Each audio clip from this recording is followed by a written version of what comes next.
Farah and Fahima. Say these names out aloud.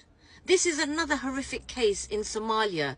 It's absolutely going ballistic on social media. Gender violence, gang rape, and assault on 2 young vulnerable women at the hands of a bunch of 20 men.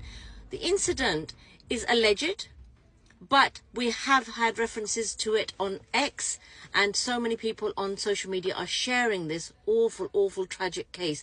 So we must, please, you need to follow, share, and comment, because we need to raise awareness. We cannot allow misogynistic, patriarchal practices against women. We cannot silence victims. We need justice for any woman, girl, child that suffers at the hands of these heinous predators. This incident has shocked me no end.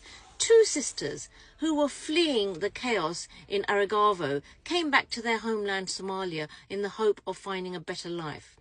One of the sisters was looking to go on a date, and she wants to settle down and find a new life.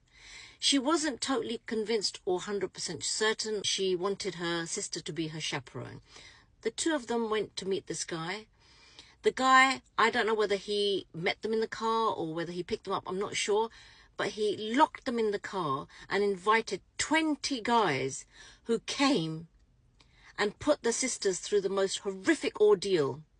They were gang raped, they were beaten, they were assaulted, they were stabbed, to the point that one sister is in a coma. The other sister is fighting for her life too, by the sheer shock and horror of their ordeal. But the worry is that, as usual, this will become another case that is ignored, buried, because society is run by men, and they will want to brush this under the carpet, whether it's behind religious ideology, tribalism, or just simply power and control.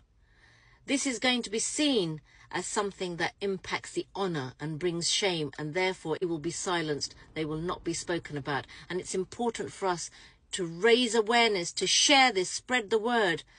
Women are not dispensable. Women's lives matter. Please, please put this out. Until justice is found for these 2 sisters, we need to speak up.